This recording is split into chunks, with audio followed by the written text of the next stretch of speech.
先讲第一件，第一件是，展现的第一件是齐白石的一件松鼠葡萄，这一套其实镜头可以给一下，这一套是同一藏家，是我们一个非常重要的一个藏家的一个提供给我们的一个很重要的一批齐白石的作品啊。第一件是松鼠葡萄，刚刚说了。非常可爱，我觉得那个摄影师可以给一些镜头，这个齐白石早年他曾经就说，这个松鼠，他特别喜爱画松鼠，你看他的这个形象默契非常的，这形象非常憨态可掬，非常的可爱，特别可爱。而且它有这个葡萄和花生，它们在分食，它们的这个构图呢也是很别致，有这个疏密啊，就是观赏性特别的浓厚，也是特别让人爱不释手的一件。虽然尺幅不是特别的大，但是它真的是让人这个就是可爱至极啊。我们平时看到好像那个老鼠上灯台比较多，但是看到拿的这个花生跟葡萄的还真的不是特别多见。对，其实相当于齐白石说松鼠呢，它是一领松风，独自居高，所以他对松鼠还是非常有这种赞誉性，很可爱，而且他的这个笔墨的这个笔道真的是太精美太绝美了。寥寥数笔，是寥寥数笔就栩栩如生。我们可以让那个摄影师往那边拍一下，可以看到我们这一排的齐白石。我们这一排的齐白石就相当于是一场齐白石的视觉盛宴。题材很多，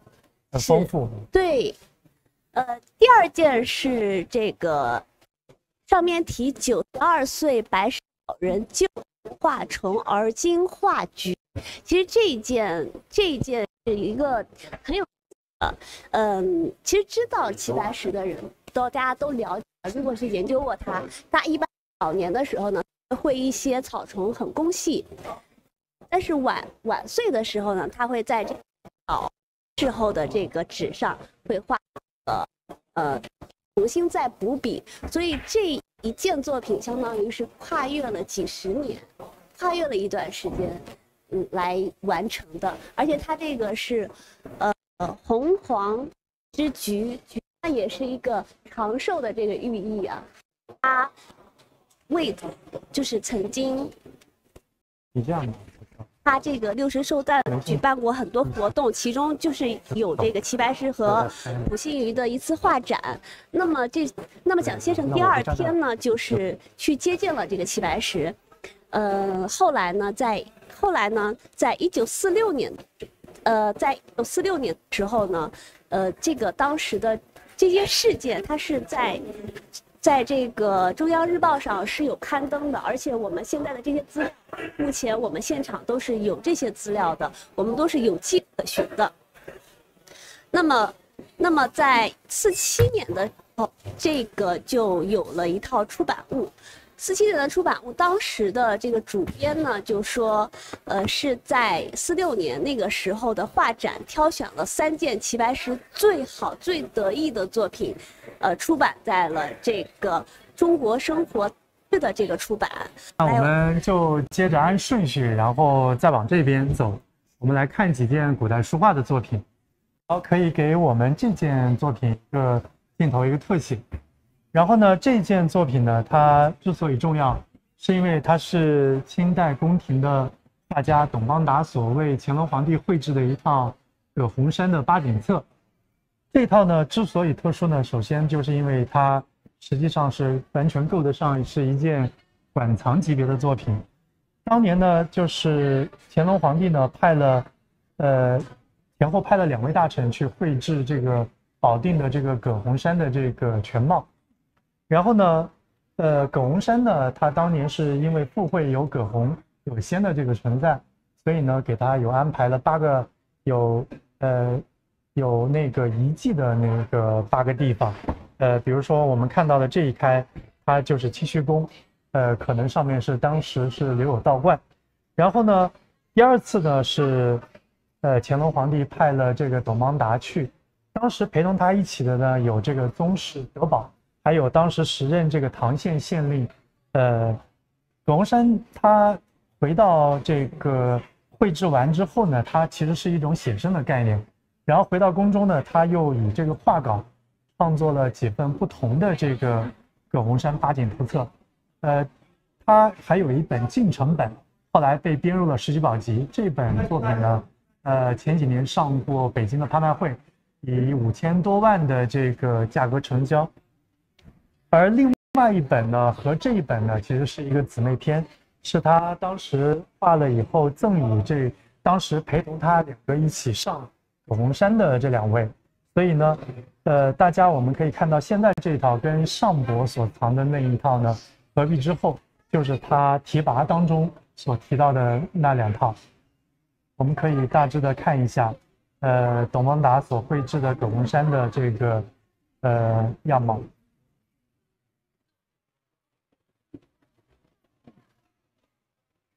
这一刊画的是流云院，画的细密，对，精致精彩。可以看到这个古人对于写生的这样一个概念是什么样的。家职人，这个上博本是一套带有浅色色的，而这一套呢就基本上全是水墨绘制的。你可以让那个镜头到这一块。其实我们如果说现在出去旅游的话，看到这样一个场景，应该还会比较惊讶一些，因为上面的墙会建得比较曲。我们想象一下，董邦达当年站的位置是什么样的？它到底是一个俯视的，还是一个仰视的一个角度？这个也跟我们中国画的这个写生的这个观念也有一个关系。细密，对，而且品相保存的还是非常完好的。看一下最后几幅。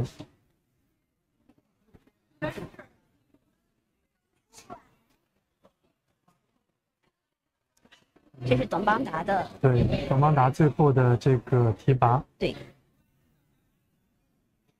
因为装帧的时候可以看到最后的这一句，叫做“赤诚达进书，还少保董其成，原仿进程8册，绘为2本。”然后一册赠这个少保，一册赠这个吴令，所以它跟上博呢其实是一个姊妹篇，可以与上博媲美。对，完全可以。咱们顺着镜头再接着往前走，然后为大家介绍一卷这个文征明的这个手卷，可以把镜头多给到这个手卷的这个部分。然后呢，这个手卷的特殊在于呢，是文征明呢他书写的这个大字。文征明呢，按照这个咱们对文征明有研究的这个学者来说，这个作品写于他当时回到这个苏州的之前的一段这个时间。他是通过这个他写的这个诗的内容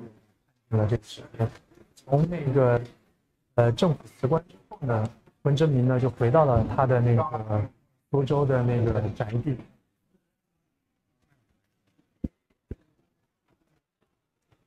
记得那个苏州博物馆里面那个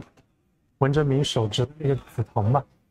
印象非常深刻。对，那个花开的时候特别漂亮。是这个主要就是文征明在回到了苏州之后呢，整个吴门就有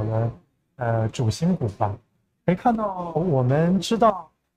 文征明是吴门之中呢少有的，就是诸体皆善的这个书法大家。这一卷呢，就是他以这个黄字为基础的书写他自己的自作诗。然后呢，这特殊的地方呢，就在于它是我们现代这个学罗振玉的一个旧藏，被他记录在这个陈汉当中。因为陈汉楼是罗振玉去往京都，在京都所盖的一个房子。所以呢，这卷东西之后呢，一直在日本流传。然后呢，还有这个著名的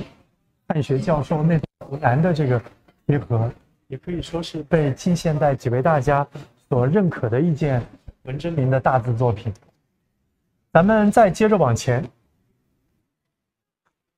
可以镜头给一个大概的样貌。然后前面那个，咱们接着再往前走。这个柜子里放的是这个古代书画竹木的一件作品。之所以特殊呢，是因为这个东野卷是一个就是山东的德州，他当时有一户人家迁过去是德马家族，这个家族在德州呢非常的有名。当时德州连续为了他们建了有好几座的牌坊，有纪念他，就是我们这个主人公这个马亨渠和他的儿子，就是文中所称的这个小东子，他的祖父跟小东子的这个牌，他那个牌的名字叫做那个祖孙方，也就是说这个孙子的这个芳容。之所以比较特殊，是因为这个手卷呢，它是中国古代书木那个专家认可的。看到前卷的最前面呢，这个蓝色的这个银手，上面提着两个非常大的楷书的字体，叫做东野。文渠的号，他自己号东野，也这个古代文化用于，比如说野老，然后他又指地名，又谦称，就是说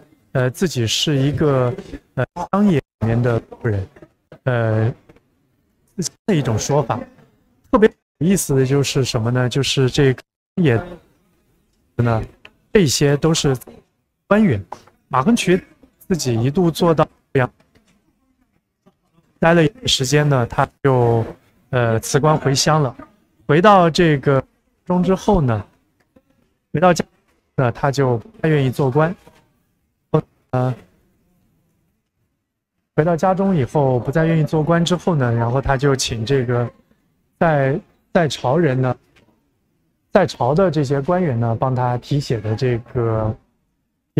个东野的卷子。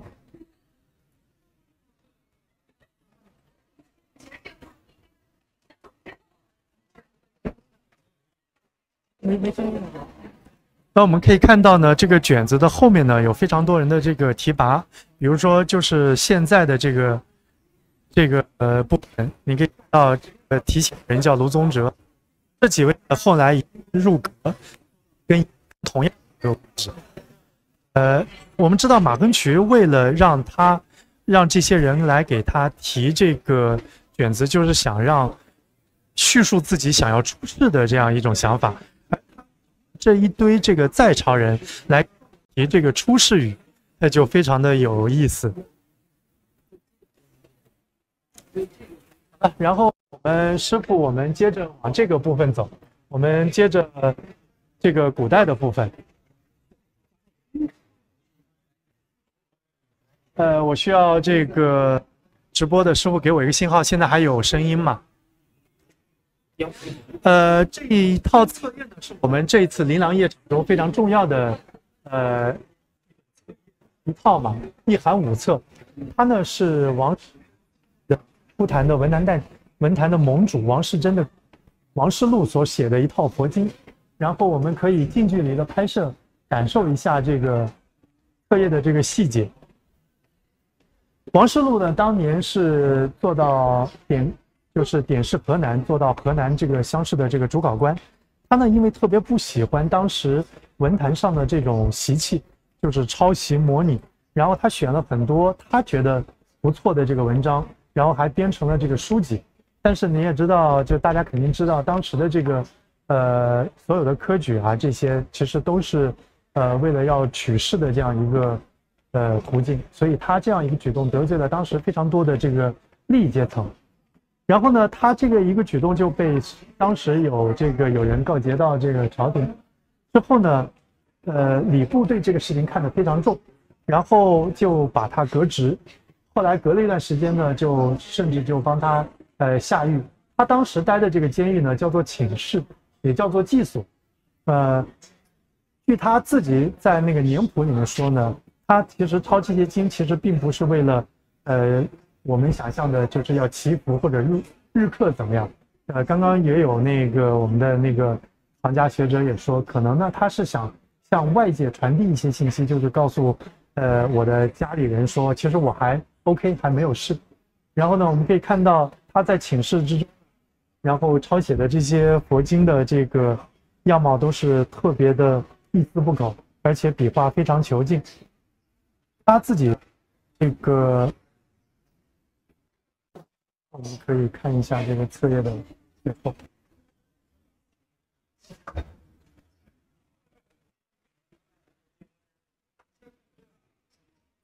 据他自己所说呢，大家示意一下：奉佛弟子王世禄前书于寄所，禄以非罪被记经时，就是说我其实是无罪的，主要是呢父母忧念，非常忧念，然后呢我整天晚上诚惶诚恐，然后呢他即使在炎热之中呢也被铁链系在脖子上，但是呢他非常发心的很虔诚的书写了心经、金刚经、阿弥陀经，然后观世音的普门品还有观音经各一部。他主要是借着佛力，然后稍微清心，就是我想安慰一下我的父母亲，仅此而已。然后呢，他当时还没出狱呢，经书呢就已经被那个他的那个弟弟非常出名的这个于阳山王一阳呢带出来，然后装裱完，然后拿到扬州啊这些地方，给当时他身边的很多文坛的这个朋友来提拔。然后这一套册页里面，我们可以看到有宋婉、有茂香，还有陈可泽，还有施润章，他们这些人统称呢，当时有一个外号叫做海内八家。然后这一套册页是一直在王室的家族当中传承，大概民国的前期呢，被环台的这个藏书家王彩婷先生呢，购得。当时即使最困难的时候呢，他也没有出售。但是呢，他在1948年的时候呢，把另外一函四册呢，赠给他的亲家张景涵，而那一函四册呢，前2年也出来了，就在香港的拍卖会上，取得了一个不错的成绩。然后呢，这个呢是，他的家族后人今年直接提供给我们的，所以也是特别殊胜的一段英语。然后我们再接着往前。非常重要的一件，那我们也是非常那我们再看一件，那我们再看一件非常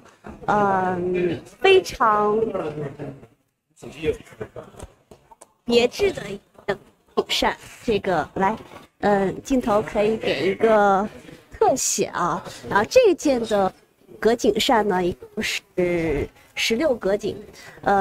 它汇集了很多的当时民国的非常重要的名家，比如说像齐白石、王福安、萧逊、王吉林、张海若等等的这些，它是包括政商界和文艺界的人，一般是一画一字，非常的雅致，非常的别致。而且看齐白石的这一件，齐白石这件，他画的是萤和这个花瓣。这种题材我们是很少见的，而且萤呢是有这个萤，就是这个萤的那个萤，所以是有透音的。我觉得白石最可爱之处就是喜欢这种体的有这种彩头的这些题材来作画，所以这件呢真的是非常的难得啊，而且它的涉及到的人物也多。对，版面也是非常的满，非常的精致，而且保存的也非常的好。还有一个就是，它这个有一个这个元和，也是当时的元和。他这个上海人是寿石公，寿石公其实是花了2年的时间，请当时的这些名流们为这个画来这个扇子来题画、作诗、题字。那么这个扇盒呢，也是原样的扇盒，也可以打开看一下，就是原样的扇盒、原样的扇，全部都是原装原样，而且也是很别致的，也就是可以想见到这个民国一时的这个非常风雅的一个风气啊，也是大漆盒，就当时的这个，也是说寿石公对这个对这一件艺术品的珍视。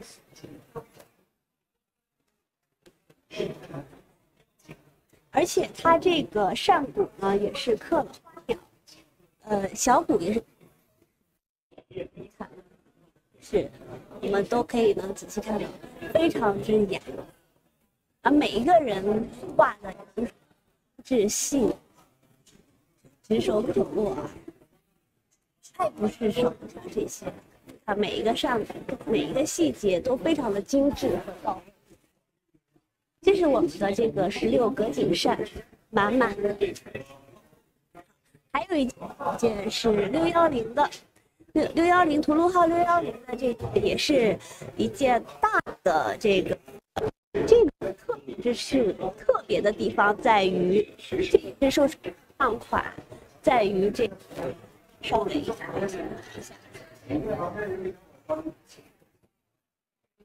齐白石画的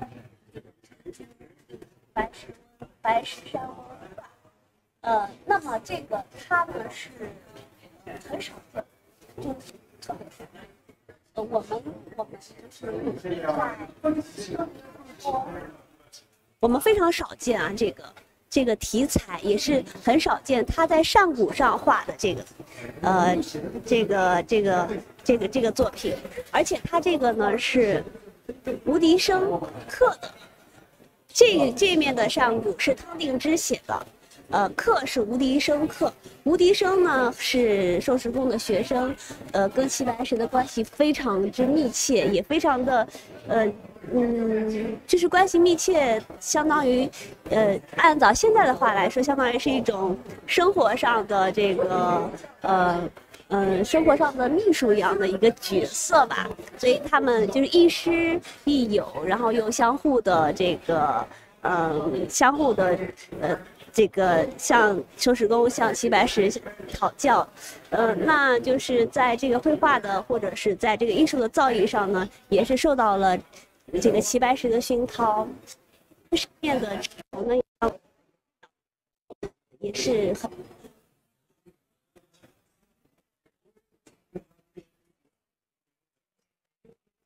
那我们再看一件，这件石炉。这件石炉呢是，它的这个题材其实是非常少的，而且它有这么多的跋也是非常难得一见的。这件石炉是在91年的时候，中国美术馆有一个展览。那么这个展览画册呢，我们现在还在保存着当时的这个展览的记录、展览的画册，而且它这个是在92年，它的来源呢。当时的苏富比的这个释出，苏富比那个拍回来的这个上海人的金兰就是夏金兰，这样的题材非常少见，而且这个石鲁的这种很默契伶俐的这个也是很难得一见。这是我们夜场琳琅的第一件很重要的拍品。这个名字特别有意思，是紫气东来。然后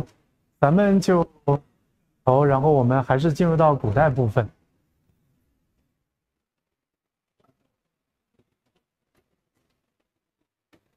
古代书画，大家知道这2年呢，对于这个古代书画的注还有这个出版呢，大家也是越来越看重了。所以呢，我们中茂盛家琳琅夜场的这个特色呢，往往都有一个专题，就是古代书画图目专题。当年的这个7人小组呢，对我们国家的古代书画呢，做出了非常多的贡献。他们在不断的在全国各地的巡回鉴定。那我们这次有几件作品就是被他们当时所记录的。这件呢是宫廷画家冷梅的一件钟馗，可以看到我们就是前段时间刚过这个端午，钟馗的话呢也是端午的经常会发的一个象征，去邪。这件作品比较特殊呢，主要是它用的是朱砂绘制的，本来钟馗就是有驱邪避邪的这样一个吉祥的这样一个寓意，然后它又是这个朱砂所绘制的，所以呢应该是吉上加吉。大家可以有兴趣的话呢，相信这个放在家里应该是能够起到很多的保护作用。然后我们再往前是一件明代的这个浙派画家的一件蓝衣，他所仿的这个是领衔溪。这件作品呢是台湾非常有名的那个非常有名的这个收藏团体那个清婉雅集所旧藏的，尺幅也是非常的大。可以看到这是比较偏细笔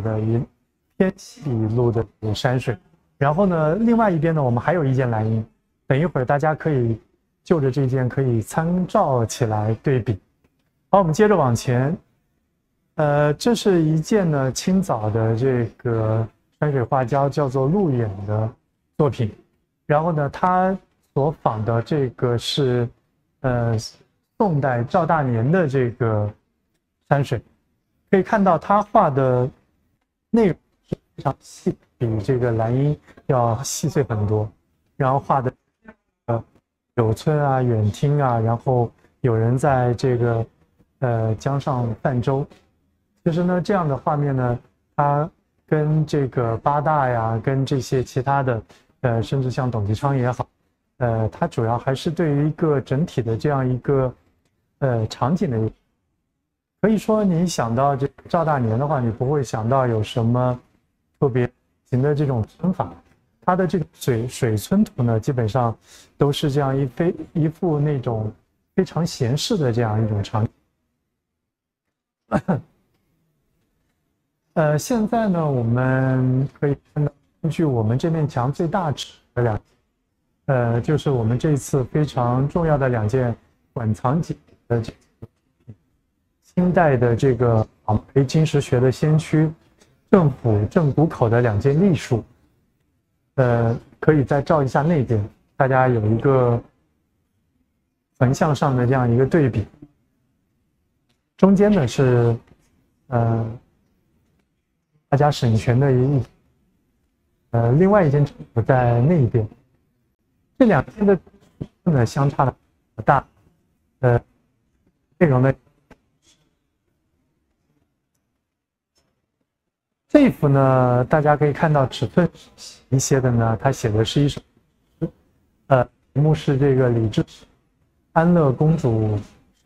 是这一首，就是当时会上写的。可以看到这些字体呢都特别的有意思，就可以跟我们现在所见到的这个普通的这个隶书的写法还是有些许的不同。这作品比较特殊呢，就是它也是这个古代书画图目的这个收录件。可以说这件是被当时古代书画小组所认可的一件政府的这个隶书品。可以直观的对比一下，我站在这儿，所以当时写这样大的这样一个内容，当时如果挂在这个庙堂之上的话，会是一个什么样的一个气质？然后咱们接着再往前走，我们看一下另外一件政府。这件政府呢，它写的是王维的一首诗，这首诗我估计很多人都比较熟悉。世事浮云何足问，不如高卧起家餐。从唐代就讲究一种这种躺平的这样一个文化的。我可以看到，其实当时我们发的这篇文章以后呢，很多朋友呢都对这句话特别有感触。从唐代开始呢，他们就已经讲究这样一种躺平的这样一种非常闲适的这样一个状态。这个呢，我们因为受于这个层高的这个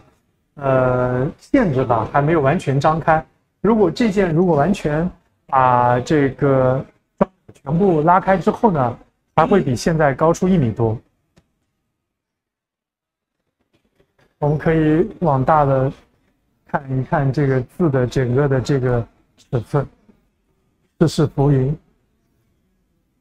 ，2件非常震撼的馆藏级别的政府。然后我们接着往后面。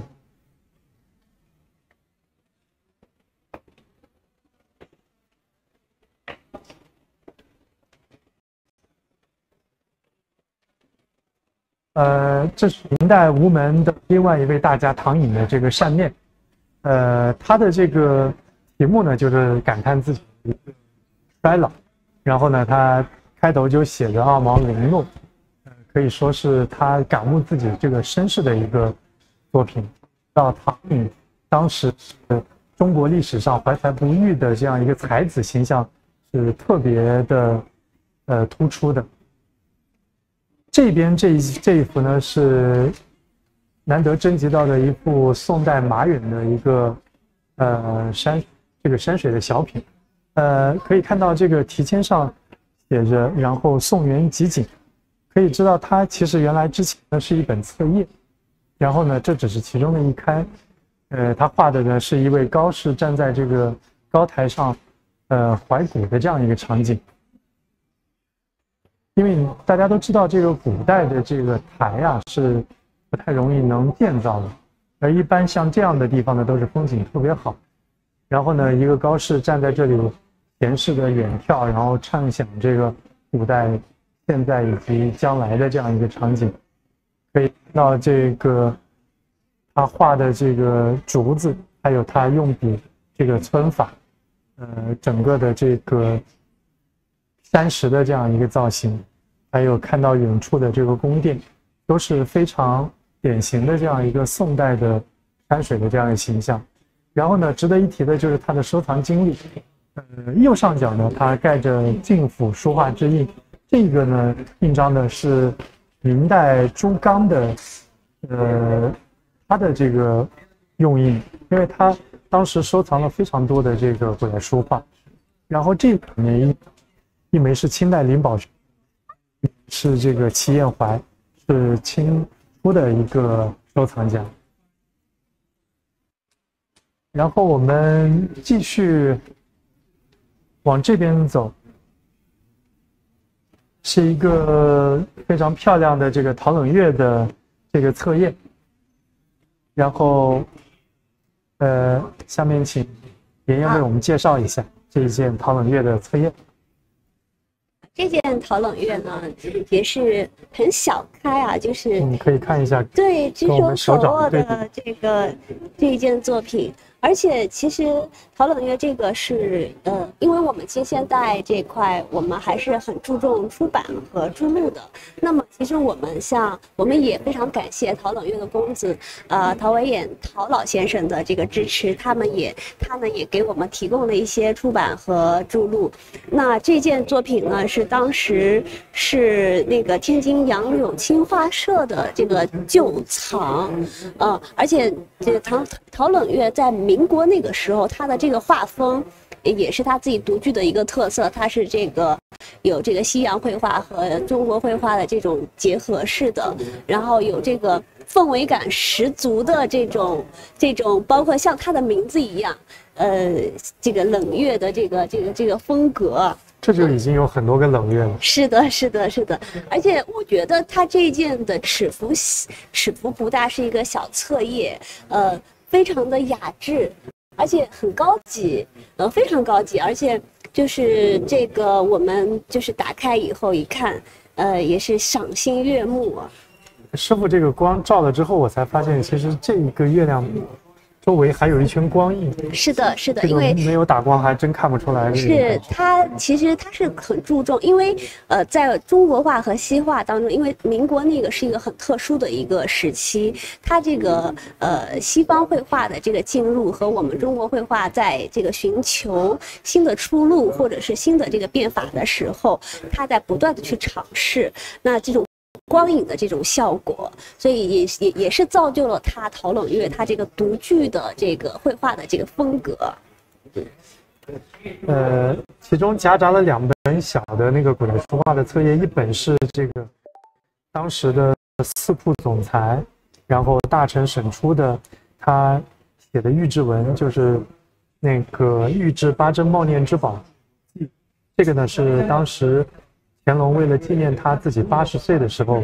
卷了一方章，叫做《八珍茂念之宝》，然后他为了这枚印章的写了一篇文章。我们知道古代的大臣很多呢都有写御制文的这个习惯，就是把乾隆的文章反复的抄写。然后呢，这个我们现在能见到有很多种类，比如说陈亲王永兴，还有刻丝。这个呢就是沈初所进贡的一册，非常的漂亮。这个我觉得。就像我们很多的古代书画一样，还有近现代书画，都希望这个观众朋友们尽量都能来现场来看这些东西，不然的话，光凭我们在这里不断的说，其实很难表达它那个美感的1/1000。是的，我们只是一个对叙述者简单性的一个表述，其实他们这个里面都是可以有很多值得我们自己来发现的上手来感受的。而且还再补充一下啊，这个陶冷月的画册一共是有22个，反面还有对吧？对，反面也有。对，如果感兴趣的那个藏家或者买家，其实也可以上手来反复来看一下。是。好，那我们再看一个古代的一个非常精彩的一套册页。这个是一套全泥金的册页，然后主要就是祝寿。其中比较有名的呢就是这个曹岳，还有另外一个松江画派的一个画家叫做陆定。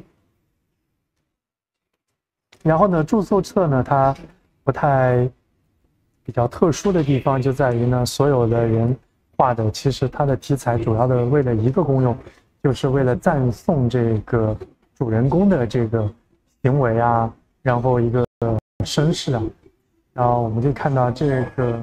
上款的这个人叫做瑞芝，看得到叫做瑞芝清丈。然后我们再接着往前走，再接着我们再来讲一件这个黄宾虹非常重要一套的黄宾虹的册页。对，是的，这套册页我们也做了一些宣传。这套黄宾虹册页呢，一共是19开，是黄宾虹之陶广书画册。这套册页其实，其实感兴趣的话，我们可以到那边有一个全面的一个展示，这个是我们的真迹啊，我们做了一个复制品放在那儿，有全面一个展示。那么这一开呢是画的是这个蜀中风景，其实19开当中呢，它是分了几个部分，前面呢是它的这个山水册。山水画和对题诗，就是一共是8开，有山水画，有这个书法，他们对题，然后后面还有这个黄宾虹的这个书画论，然后还有这个当时陶广给黄宾虹写的这个写的80感言，还有最后呢，还有这个许承尧也是黄宾虹的一个特别好的一个师友朋友，给他写的这个黄宾虹的生平。所以这一件它的特别之处，而且这个是黄宾虹80岁以后的一套非常重要的一套册页，因为它是包含艺术生涯上都留有记录的一套。是的。然后因为80岁。这个年纪呢，是他一个非常重要，除了这个重要的一个时期，它这套册页是包括了书法、绘画，还有这个书法理论、绘画理论，而且以及黄宾虹与陶广之间他们这种交游的这个事迹，还有他们，我觉得他最后有一个许承尧。加了一个黄宾虹的这个生平，就是我个人的理解，可能也是因为这套册页太完好了，然后呢，就又加了这个生平的这个记事，来让它更完整。包括后面我们看到这个陶广给他写的八十感言呢，是黄宾虹。就是了解黄宾虹的人都知道八十感言的这个对于黄宾虹艺术生涯的一个重要性，但是我们这一套的里面的八十感言是他所有的是他最后的一个最终的一个版本，是几经黄宾虹删改的，然后陶广来就是公录它，就是把大家给抄录起来放在这个册页里面，也是非常宝爱的一件，非常非常重要。我觉得这件相当于是对于一个黄宾虹收藏的一个藏家来讲，我能够得到这一件，算是一个非常非常好的，算是一个相对来说比较，不能怎么说，我可以用这种最顶级的一个词语来表达，因为这件很难得，非常好就是包含的内容也很多，19开，所以这个还是保存的也非常的完好，而且特别漂亮。对他们的交游之间，他们黄宾虹之间，他们的之间当时的民国时候的一些人物之间的关系，也是在这个里面也有一些体现。好。咱们再往前走，这件也是一件近现代的书画作品，书画册页。这件对于热爱、对于这个收藏京津画派的这个藏家来讲，我觉得是，这件太美好了，因为里面包含了非常多，一共是16开册页，比邻册。包含了李可染、王雪涛、黄胄、蒋兆和李苦禅。最年轻的是黄永玉，所以这个相当于京津一路最厉害、最顶级的近现代的大家都集于这一册了，算是一个群贤集合，相当于是一个王炸型的一套册页，真的可以看到那个蒋兆和画的小朋友非常多，但是好像我第一次看到他画的拿毛笔的小朋友。而且还有一个我觉得需要强调的是。这些大家画的这些的题材都是他们最拿手的题材，对，比如说像李可染，对，像那个黄永玉画的猫头鹰，李可染的这个牛，都是他们最拿手的题材，就是非常非常对，非常非常好的一套，而且这个上款人啊，这个上款人也是一个当时的一个身居要职的一位人士，所以这一套也相当于是这些艺术家算是细心耕作啊，不是那种像这种应酬作品，应该是大家都是很认真的在做这一套册页。如果谁要是得到这套册页了，真的就是算是近现代收藏一个非常一个权威性的一个藏家了，我是这么认为的，就是一个小小的一个浅见，但是这个非常好。非常好的一套册页，很难得，特别难得，就是大家都在一起，群星璀璨，可以这么来形容。那么637这一套呢是顾颉刚，顾颉刚在学术界，是我们就是搞古史辨呐，搞就是文学类的。就是古文学类的人对顾颉刚也是如雷贯耳，因为他是近代非常重要的一位学术大家。这套册页呢有一个很大的一个特点，就是量特别多，大概有550余页，我们大概数了一下，将近有600页。它的这一套包含了基本都是顾颉刚的手写体，他的这个所有的大部分的一生很重要的这个学术的研究的这个手稿都在里头了，都包含在里头了，而且可以看到像这些别针什么的都是当时的原貌啊，就放在这儿。这一套里头的内容呢，我们大致整理了一下，分为3类，一个是古史辨类，就是古文存类，还有一个是这个民俗学类，还有一个是宝树园文存类。其实这个古史辨这一块是顾颉刚重要的学术研究的成果，所以说这一套的这个手稿是这个价值性，学术研究价值性，包括它这个是手写的，对于玩手稿或者是说